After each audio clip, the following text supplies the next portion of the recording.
Hi.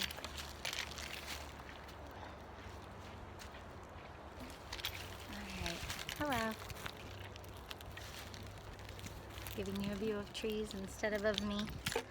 Just on the phone with my sister, thinking through some sad things from the last couple days.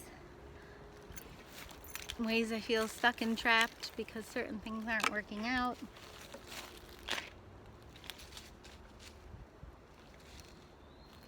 Ways that maybe that's an insult to the gloriously beautiful universe and God of the universe that I believe in. You know, are we ever stuck or trapped, or are we in a place where we're learning the exact lessons we need to learn? Are we becoming the exact things we need to become? Not even becoming, are we exactly right now the exact things we need to be? Are we on the exact point in the path that we're supposed to be on and at? And when something doesn't work out, like the house that we wanted, that we put the offer in on, that would be a totally other path now. Today would have been a different day. All things would have been completely different.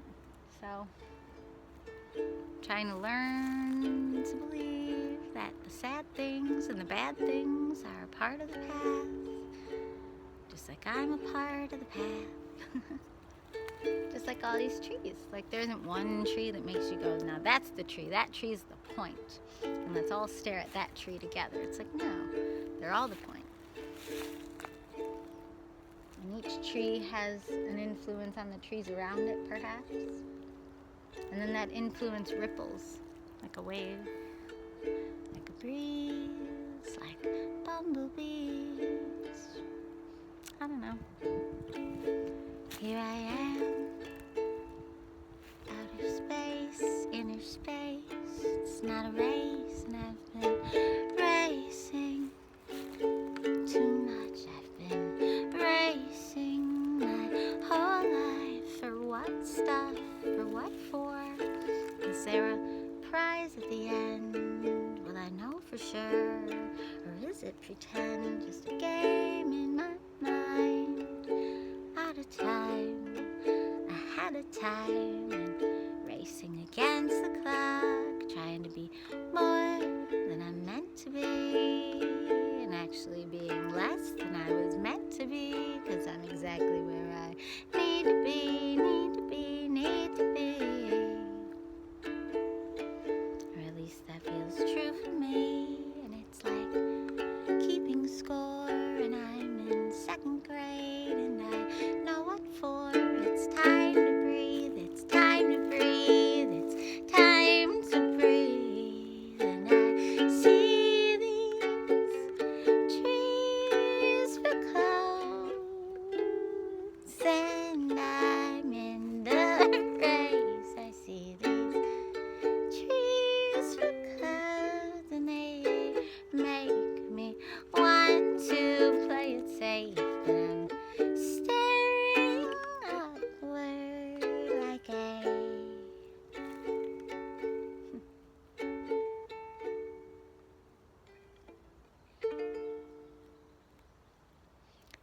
a little girl who doesn't know the score. Like a little girl who doesn't know what all her hard work's been for.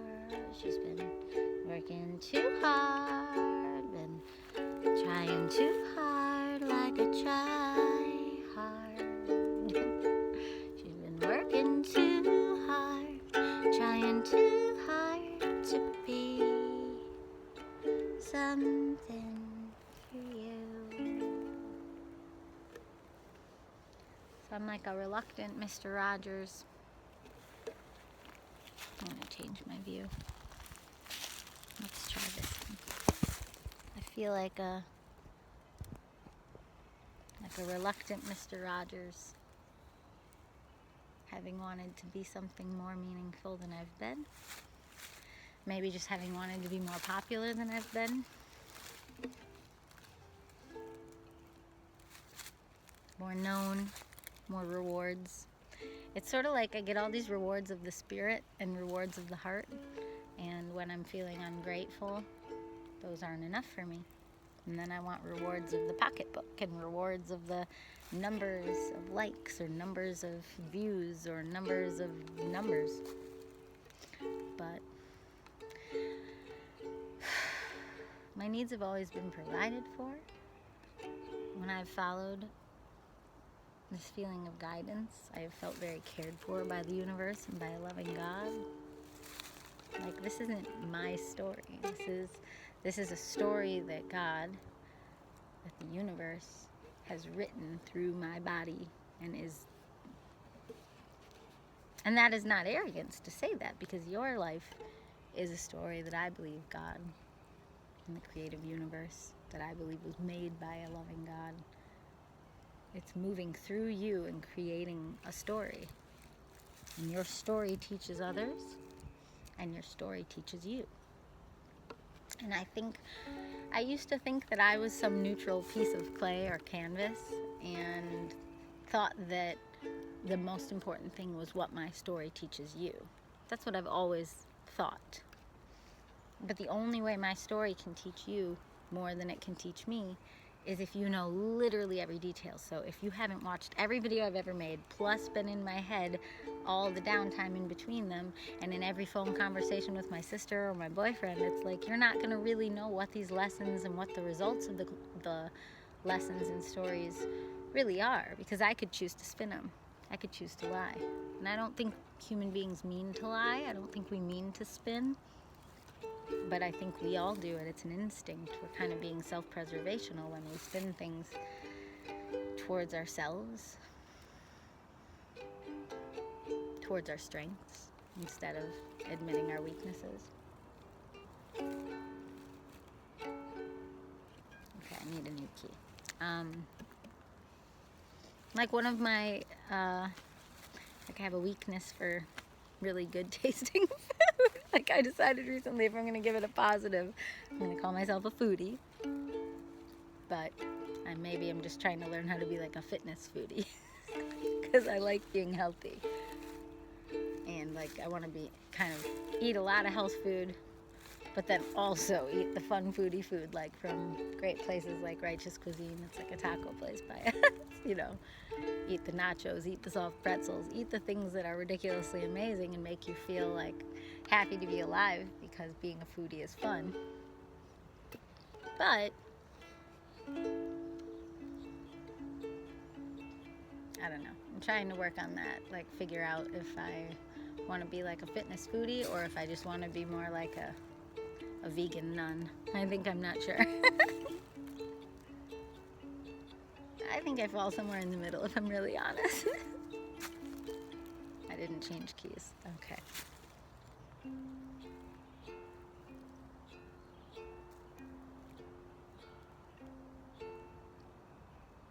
This one's for the trees.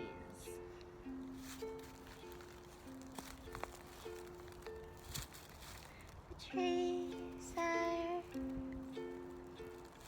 growing somewhere they've always grown, and they are knowing something I have really always known, that life is ready in the clouds in your mind, behind the sky, in the real sky, in the real time, like you and I.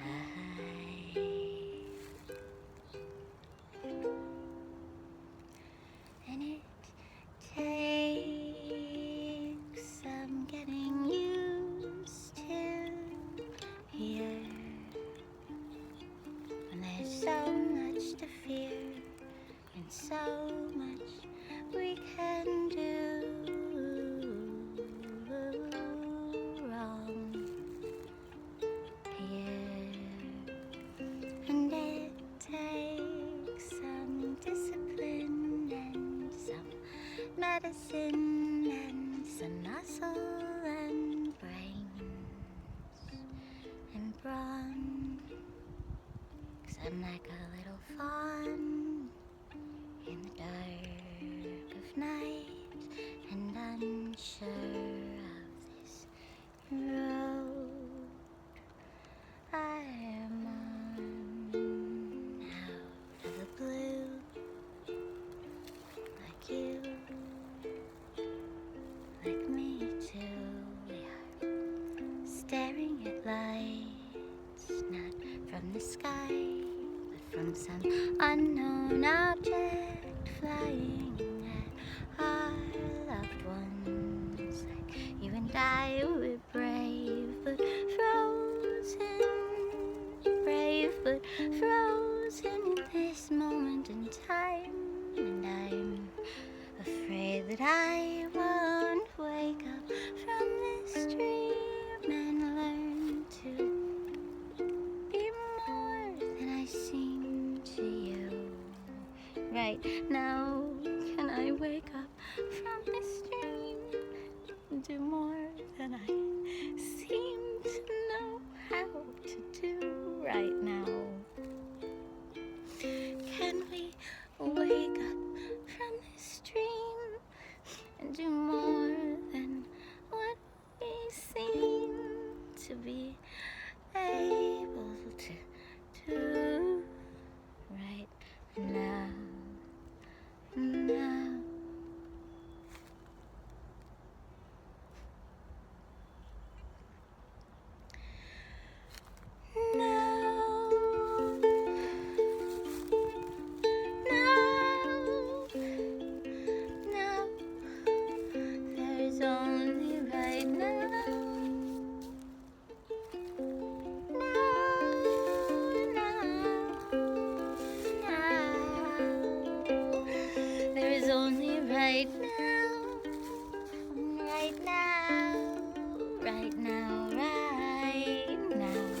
Wake up, wake up, wake up, wake up right now.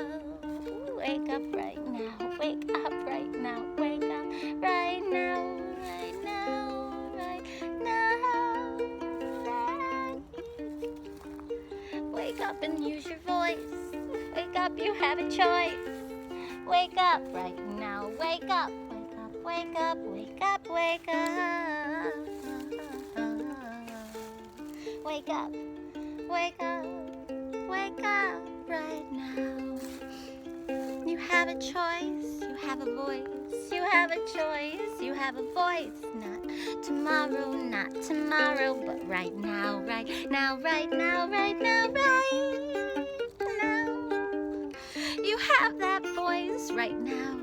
You have that voice. Say the thing you want, say the thing you need, say the thing you need to learn. Do the thing you need to do right now, right now, right now, right now, right now, right now, right now. Say it right now. Say it right now. Be the thing you need to be right now. Be it now. Be it now. Be it now. Is it therapy you need? Do you need to go to church? Do you need to call a friend? Do you need to hear a loving word? Do it now, do it right now. Do you need to go to church? Do you need to find a friend? Do it now, do it now, do it now, do it now, do it now.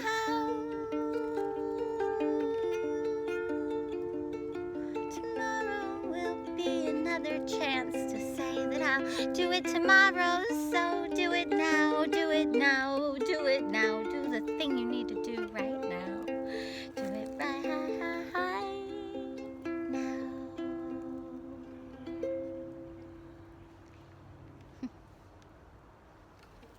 All right. I hope these trees woke up from their slumber. That song was for you, trees. I don't know what kind of slumber you're in.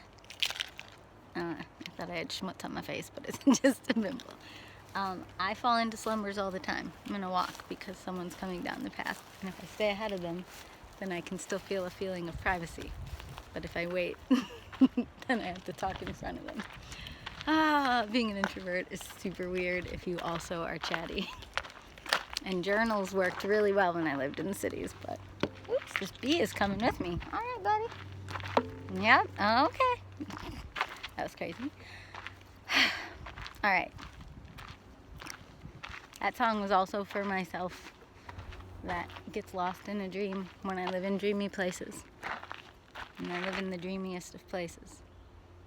And it's like I just won't wake up. I'll do all this forceful work, but I won't do the one gentle thing that I need to do.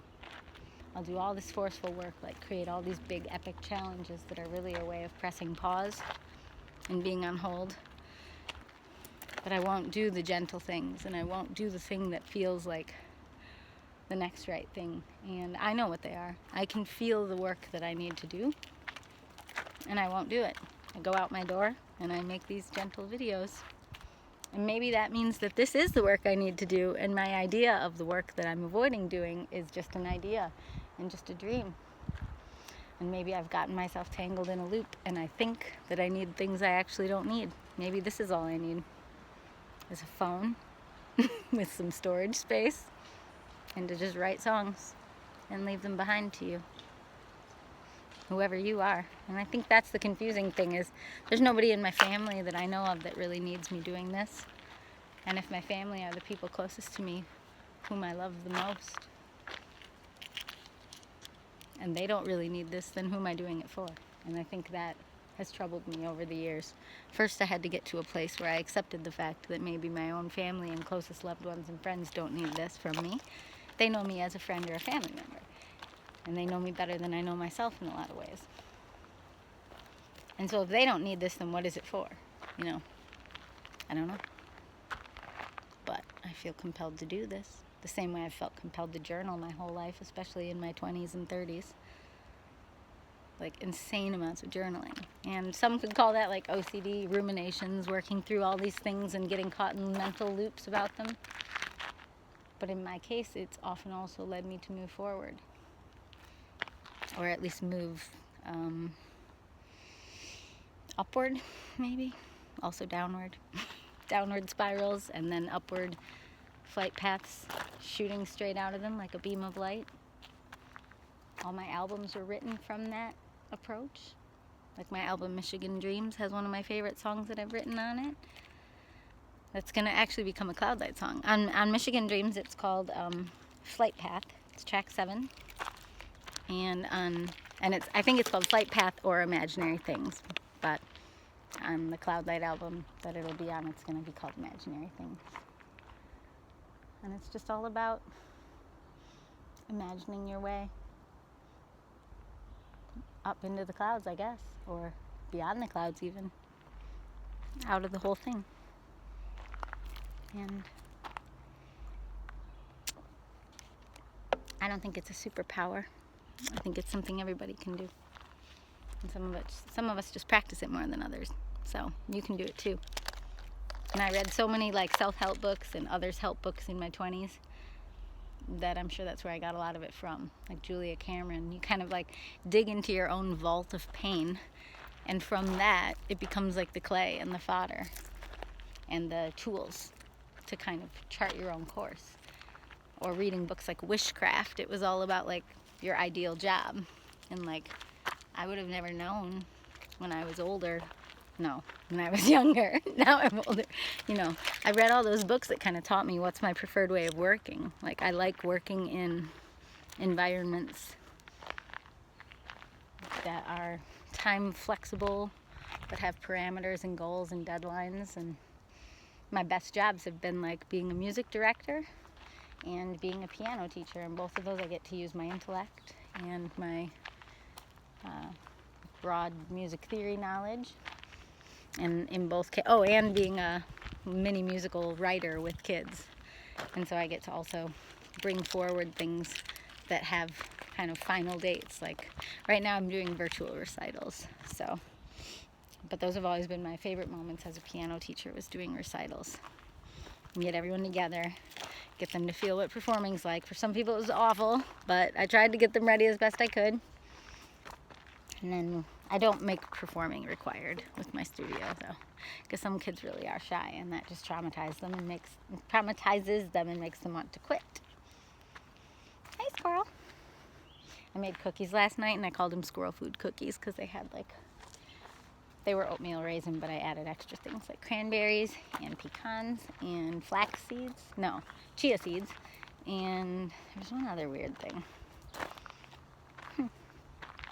Well, raisins. Cranberries. I don't know. There was something else. I don't remember what it was. Oh yeah, coconut flakes. Hi, squirrel. Have a nice day, buddy. All right, bye.